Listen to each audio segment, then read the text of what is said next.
Boa tarde, amigos do João Batista. Estamos aqui mais uma vez para nos aperfeiçoarmos, nos enchermos das verdades dessa doutrina e sentirmos a paz, né? Sentirmos a verdadeira força da doutrina e da lei divina.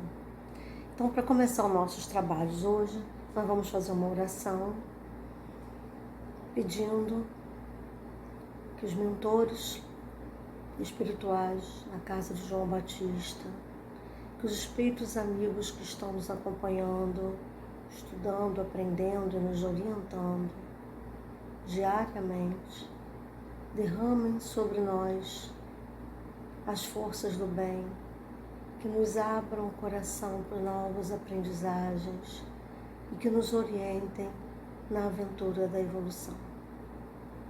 Muita paz para todos nós, que tenhamos uma conversa proveitosa com a orientação divina. Que assim seja, graças a Deus. Bom, hoje nós vamos falar sobre uma outra questão da nossa doutrina. Eu gosto muito de falar sobre as coisas que nos dão a certeza, né? Que nos dão um determinado equilíbrio, nos dão determinada segurança nas coisas que nós estamos fazendo nesse mundo enquanto estamos encarnados. Eu estava lendo a Revista Espírita há pouco tempo atrás, né? De vez em quando a gente lê um artigo, lê outro, e eu me deparei com uma que é o Espiritismo em sua mais simples expressão, máximas extraídas do ensinamento dos Espíritos por Allan Kardec. Eu achei ótimo, é como se fosse uma síntese, né, de um estudo. A gente lê, a gente reflete, a gente procura outras fontes de ensinamento, outros livros, outros autores, conversa, estuda, lê livros, ouve palestras. E quando eu me deparei com esse pequeno, é um texto, são itens, né? Essas máximas, é como se fosse uma síntese, né? Eu sou professora, então eu uso muito síntese, eu usava, né, que agora eu estou aposentada, eu usava muito síntese para você pegar os pontos principais. E foi o que Allan Kardec fez. Não vamos poder, hoje, nessa nossa conversa de aproximadamente meia hora, falarmos de todos os itens. Mas eu separei alguns que eu acho que eles realmente são a síntese, vamos dizer assim, né? Os pontos principais, quando você liga, faz o sentido para a nossa vida. Isso é que eu acho importante, né? Eu gosto muito de falar nisso, porque quando as pessoas vêm conversar comigo, algumas, né? Não são muitas não, mas algumas pessoas que sabem que eu estou fazendo estudo, que eu frequento o centro já tem algum tempo, e que eu tenho feito uns pequenos estudos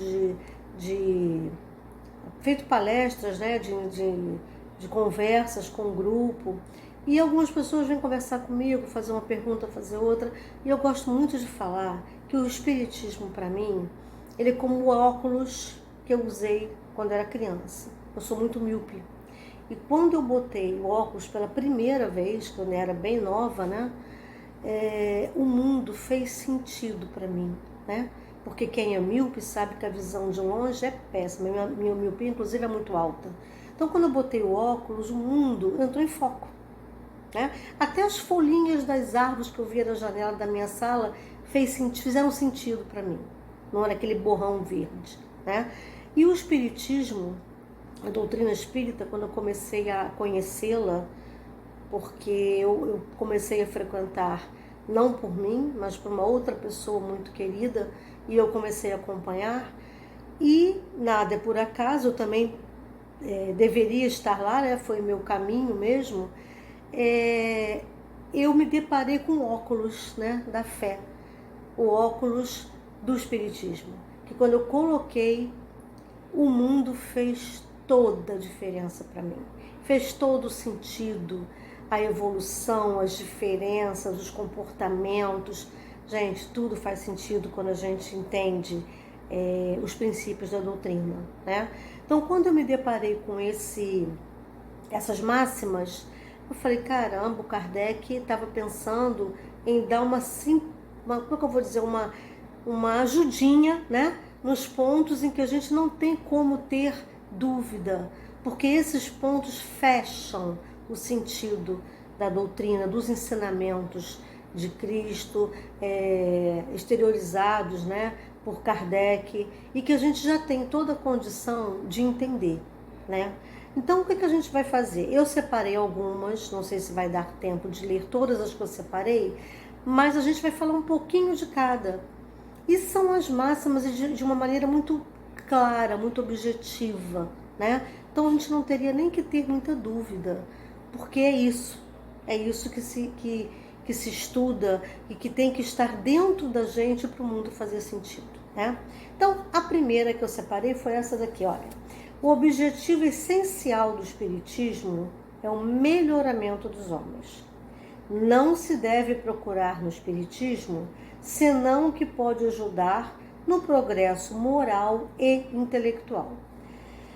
A gente sabe disso, né? O Espiritismo ele veio nos trazer, ele veio nos orientar de uma maneira mais prática sobre os ensinamentos de Cristo, sobre as máximas do Cristo, né? E que a gente agora, com a maturidade, com a humanidade caminhando, com progresso, quanta mudança tem, né? Nós temos condição de entender. Então, uma das coisas, das máximas é essa. O Espiritismo, ele veio melhorar.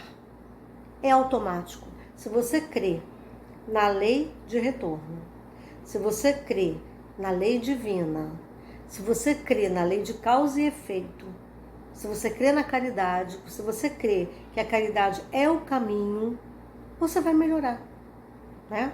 Então o Espiritismo ele veio trazer luz às nossas dúvidas, segurança para a nossa fé, explicação, racionalidade para a nossa fé, né? Não é aquela fé cega em que você acredita naquele dogma e você não questiona, e intimamente você sabe que aquilo não está bem explicado, né?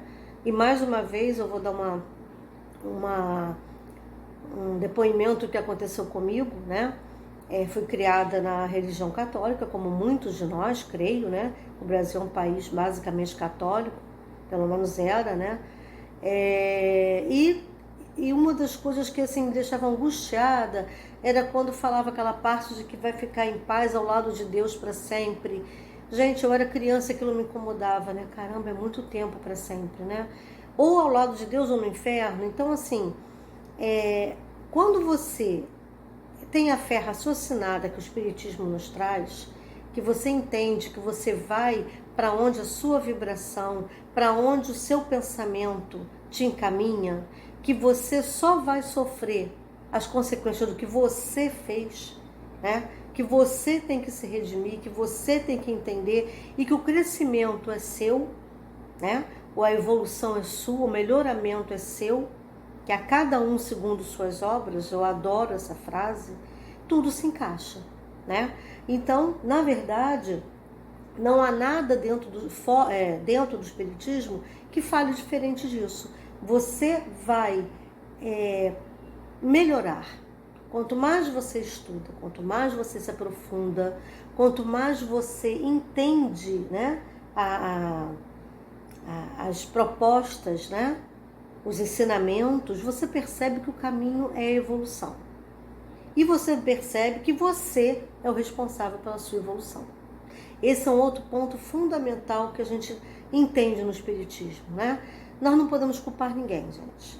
Por tudo que nós temos e que nós somos, é a nossa bagagem, é a nossa experiência que está nos atraindo, né?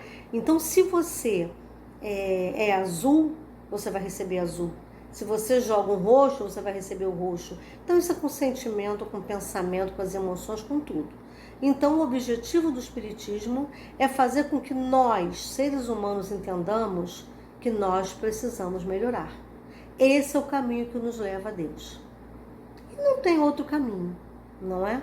E quanto mais a gente estuda, quanto mais a gente reflete, a gente tem que ter esse conhecimento nosso para poder depois seguir o nosso caminho, aumentando o nosso leque de ações com o próximo, né? Outro que eu achei muito bom também. O verdadeiro espírita não é o que crê nas manifestações, mas aquele que aproveita o ensinamento dado pelos espíritos. De nada adianta crer se a crença não faz com que dê um passo adiante na via do progresso e não o torne melhor para você e para o seu próximo. Então, olha só, o verdadeiro espírita não é aquele que crê nas manifestações. A gente vê muito isso na humanidade como um todo. O que é um milagre na Igreja Católica? Aí as pessoas... são manifestações divinas. Então a pessoa espera que surja alguma coisa do céu, né? E que resolva a sua vida. Né? Que aí eu vou num centro espírita e o médium vai me dar a receita completa de como a minha vida vai ficar perfeita. A gente sabe que não é assim. Né? Então, o verdadeiro espírita, ele entende, e aí é uma questão assim que eu acho de suma importância, ele entende a responsabilidade dele para com ele e para com o próximo. Né? Ele é responsável pela sua modificação interna. E a partir do momento que ele entende isso, que ele aceita, né? E ele entende, ele vai se melhorar. Ele vai começar a questionar o seu comportamento, as suas crenças, as suas atitudes perante o próximo. Às vezes, demora um pouquinho. A gente estuda, aquilo vai entrando, né, dentro do nosso corpo, da nossa mente, do nosso coração. E aí, aos poucos, a gente vai melhorando aqui, deixando de fazer aquilo, já vendo o outro de outra forma. A mudança, ela é lenta. A mudança vai depender do que quanto cada um está disposto a se abrir, a entender, a aceitar, a estudar, né? De quanto cada um está preparado. Então não é a manifestação de um médium, né? De um milagre, de uma entidade, de uma vela caindo, de uma casa queimando, qualquer manifestação que você pense. Né? O importante, como fala aqui, o verdadeiro espírita é aquele que aproveita o ensinamento, que ele entende que aquilo ali é para o seu progresso, é para que ele se melhore. Porque a verdade, o verdadeiro espírita, quando a gente se torna espírita mesmo, e que essas verdades não universais, divinas, interiorizam, a gente interioriza elas, é uma luta, um trabalho, né? Não é uma coisa simples. Você não vai ficar sentado escutando o outro falar e vai esperar que as bênçãos caiam sobre você. As bênçãos vêm, mas o trabalho é seu. Você tem que questionar, você tem que se autoavaliar, se autoconhecer, se automodificar, né? E daí você partir para um relacionamento diferente com o próximo, uma atitude mais compassiva e caridosa para com você, né? Entendendo que o que você fez até agora era sem o conhecimento, então você agora com o conhecimento você consegue perceber que você vai melhorar, que você estava num caminho que não era tão correto, você vai refazer os seus passos, né? Então, gente, o verdadeiro espírito é aquele que entende que a mudança é nossa, que eu tenho que trabalhar para que essa mudança aconteça. Porque eu não vou ficar sentado esperando que caia um raio na minha cabeça, uma luz divina, e me torne aquele ser perfeito que eu quero me tornar. Isso não vai acontecer. A nossa evolução só depende da gente. Eu falo muito para quem conversa um pouco comigo, né? Mesmo que nós não entremos em detalhes mais profundos sobre a religião, sobre doutrina, sobre dogmas, sobre verdades, eu falo muito que a nossa evolução, a nossa luta, ela é solitária. Ela é muito solitária, eu sempre falo isso. A gente precisa do próximo, nós precisamos estar em sociedade. Eu até já falei uma vez, numa conversa que nós tivemos sobre isso, nós precisamos dos outros. da família, da sociedade, dos amigos, do trabalho, de tudo, dos grupos sociais a que pertencemos. O grupo de WhatsApp, a gente precisa disso tudo. Facebook, não vamos esquecer que as redes sociais têm o seu valor, têm o seu objetivo também, né? Então, assim, na verdade, é um caminho solitário. Você está com as pessoas que precisa estar para que elas te deem um feedback, para que você consiga receber delas algumas coisas em que você precisa avaliar para levar de volta. A melhora, ela se dá dentro da gente e se reflete nas nossas ações para com o outro, né? Mas o caminho da evolução, ele é solitário. Ele é bem solitário, ele é bem trabalhoso, né? E a gente se sente, cada dia que a gente se sente melhor, que a gente percebe que está no caminho certo, que a gente percebe que já melhorou, que aquela raiva, aquela irritaçãozinha na fila de espera, que aquela chateação porque você fez sinal e o ônibus não parou, que aquilo já está te incomodando menos, você consegue equilibrar. Gente, isso é o nosso caminho evolutivo. Ninguém vai virar anjo em 24 horas, né? Mas o nosso caminho é longo. O que é muito bom saber é que nós já demos os passos iniciais. E aí fica muito mais fácil, né? A outra máxima também que eu separei, que eu achei muito importante, é essa daqui. O egoísmo, o orgulho, a vaidade, a ambição, a cupidez, o ódio, a inveja, o ciúme, a maledicência, são para a nossa alma ervas venenosas, das quais é preciso a cada dia arrancar algumas hastes, e que tem como antídoto a caridade e a humildade. Mais ou menos o que eu falei do nosso crescimento, da nossa evolução ser muito solitária. A cada dia que passa, quando a gente ouve falar, né, temos que arrancar um galinho, gente, mas são as coisas básicas, são as coisas do dia a dia que a gente tem que pensar. São as coisas que a gente não dá conta que estão acontecendo com a gente. Uma pequena irritação, né? Um copo que quebrou, como eu já falei, o ônibus que não parou no ponto, o filho que faz uma besteira, várias outras questões, o atraso em alguma coisa que você pede, sabe? Uma pessoa que você vai entrar numa loja para comprar alguma coisa e o vendedor te atende com falta de educação. Isso tudo, aí você percebe que a gente acaba entrando na energia, né, da pessoa. Então, assim, essa maledicência de falar mal dos outros, o ódio, a inveja, a gente tem que se policiar. São pequenas, às vezes são pequenininhas coisas que a gente não percebe e a gente tem uma inveja ali, né? Falou mal do outro ali. Falou mal por quê? Isso, gente, ninguém é perfeito, não, nem eu. Mas é questão da gente começar, a policiar, a perceber que veio o pensamento, a gente segura, né? A perceber que eu comecei a ficar irritada, você tem que dar uma relaxada.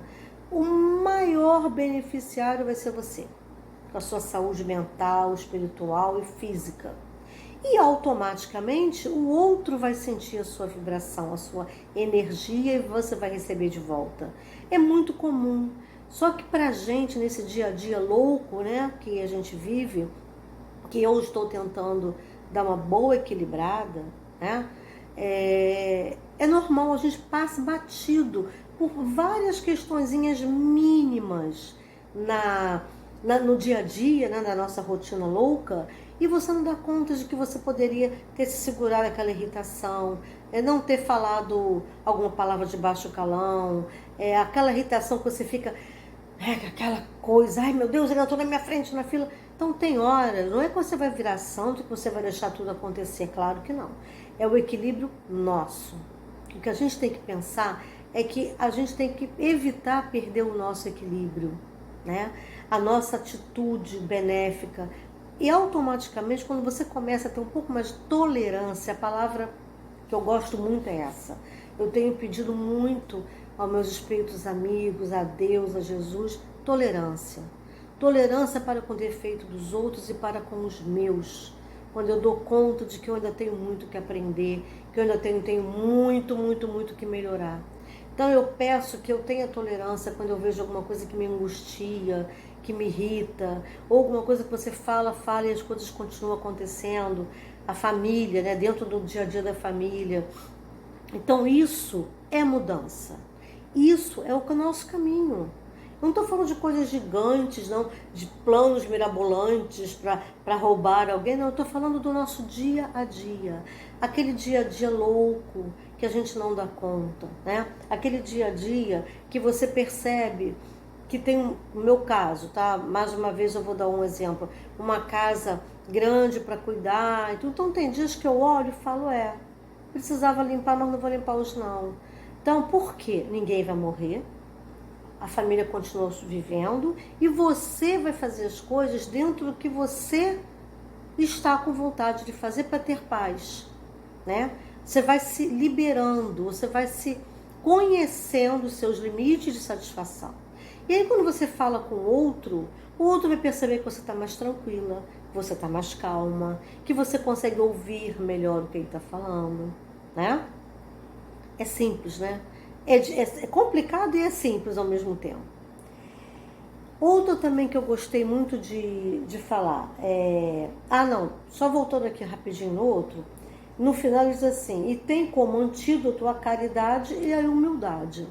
A caridade, gente, qualquer bem que você faça ao outro, você está sendo caridoso, né? Qualquer bem, de qualquer espécie, material, espiritual, física, você está ouvindo, você está ajudando, você deu um abraço, você deu uma esmola, você entregou roupa para doar, qualquer bem. Você entende um outro, uma pessoa que está com dificuldade, só você escutar, você já está ajudando. E a humildade da gente saber que nós temos muitos defeitos, que nós precisamos nos melhorar sempre, muito. E que a gente tem que aceitar que nós somos humanos. Mas não é só aceitar e deixar passar. A gente tem que aceitar, detectar aonde precisamos melhorar e trabalhar em cima disso. Essa é a parte difícil, né?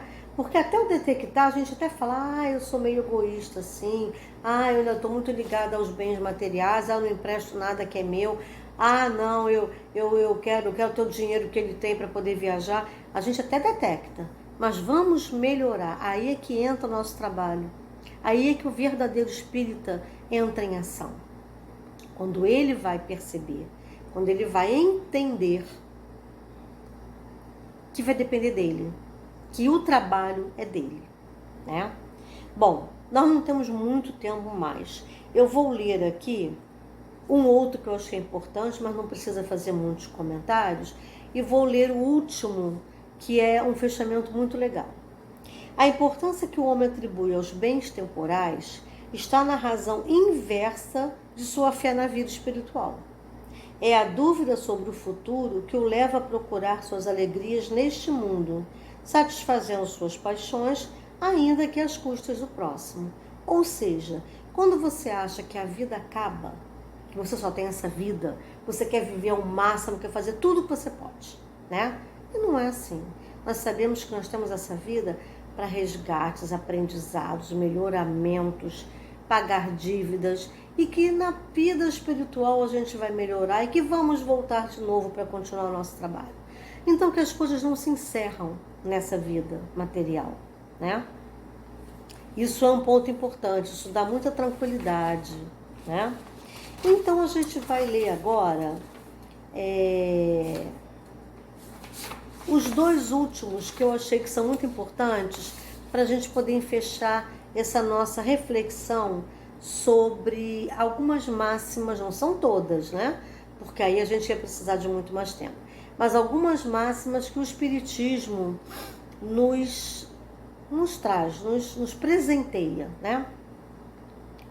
Em vossas aflições, olhai abaixo de vós e não acima. Pensai naqueles que sofrem ainda mais do que vós. Isso é uma coisa certíssima, né, gente? A gente às vezes reclama muito, e eu estou incluída nisso. Alguma coisa que me desagrada, que eu queria que fosse assim e assado. Mas quando você realmente olha para trás, para baixo, né? Como tem pessoas em sofrimento muito maiores que o nosso. E nós temos que agradecer sempre, primeiro já estarmos despertos pela doutrina, né?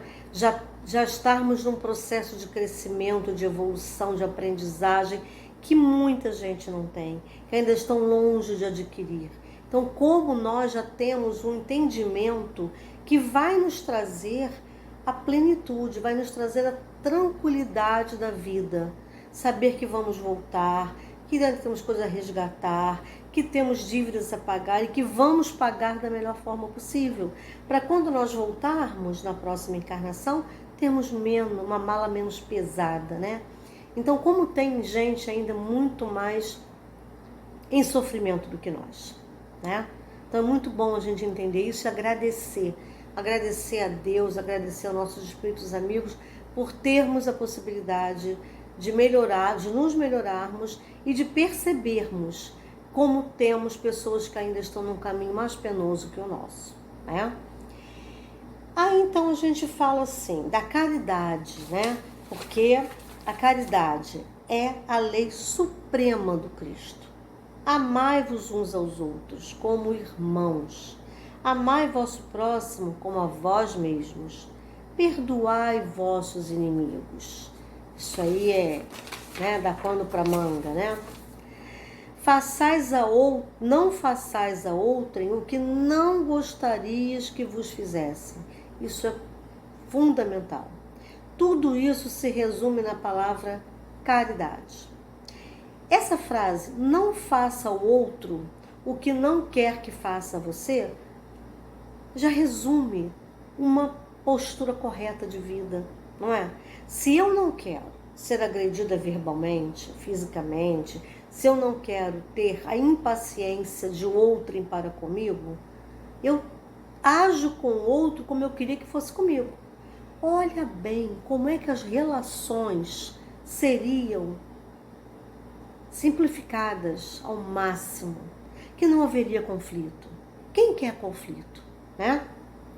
Então, se eu vou atirar numa pessoa, se eu paro e penso que eu não quero que atire em mim, olha como é a diferença. É claro que a pessoa que está atirando na outra, ela ainda não tem esse entendimento. Ela ainda precisa de caminhada para se despertar. Mas nós já estamos despertos. Nós já temos essa consciência e uma responsabilidade muito grande pelos nossos atos. Então, se eu tenho essa consciência, se eu não quero ser tratada com grito, se eu não quero ser tratada de forma desprezível, eu não vou fazer isso com o outro. E eu não fazendo com o outro, eu já como é que eu vou dizer? A lei do retorno já vem para mim da mesma forma que eu enviei. Então, se eu distribuir, se eu conversei com tolerância, com paciência, isso vai retornar para mim. Eu vou me alimentar, né, dessa paciência, dessa tolerância. Então, isso que é importante a gente entender. Quando a gente faz para o outro o que queria para nós mesmos, como nós somos beneficiados com essa atitude. Essa frasezinha já pode mudar o comportamento do mundo, né? E que Jesus já ensinou tanto tempo pra gente. Bom, para encerrar as nossas máximas do Espiritismo, que o tempo está acabando, eu vou ler aqui rapidamente. Com o egoísmo, os homens estão em luta perpétua. Com a caridade, estarão em paz. Somente tendo por base de suas instituições a caridade, podem ter assegurado a sua felicidade nesse mundo. Segundo as palavras do Cristo, ela só pode também garantir sua felicidade futura, pois encerra implicitamente todas as virtudes que podem conduzi-los à perfeição. Com a verdadeira caridade, tal como ensinou e praticou o Cristo, não mais o orgulho, o egoísmo, o ódio, a maledicência, não mais o apego desordenado aos bens desse mundo. É por isso que o Espiritismo cristão tem como máxima: fora da caridade não há salvação. Perfeito, né? Quando nós nos melhoramos, quando nós aprendemos, quando nós nos desfazermos da maledicência, da materialidade, do egoísmo, do orgulho, nós nos tornamos pessoas melhores, caridosas, transbordamos isso, né? E aí o nosso caminho é só de ascensão, é só de ajuda ao próximo, é só de melhora para nós mesmos, né? Bom, eu espero que eu tenha colaborado com um pouco mais desse entendimento dessa doutrina, que é tudo, né, de bom, é tudo de força, de amor, de equilíbrio para a nossa vida. E que a gente consiga nos policiar e melhorar, né? Nos moldar, sendo uma cópia do divino, né? Desse amor maior que existe dentro de nós e que a gente precisa ainda trabalhar para que ele exploda dentro da gente. Bom, vamos então encerrar a nossa conversa, agradecendo aos nossos mentores espirituais por toda a ajuda, por toda a intuição. Que essa conversa de hoje nos melhore, nos deixe em paz, conosco mesmo em busca do caminho da evolução. Agradecer aos mentores do João Batista, a Deus, a Jesus, pedir paz para todos nós, que o nosso equilíbrio seja cada dia mais perfeito, que os sentimentos bons consigam explodir nesse planeta tão machucado, que precisa tanto de amor, que nós consigamos nos melhorar e amar ao próximo como a nós mesmos. Muito obrigada, uma boa tarde, que assim seja e graças a Deus. Até a próxima e fiquem com Deus.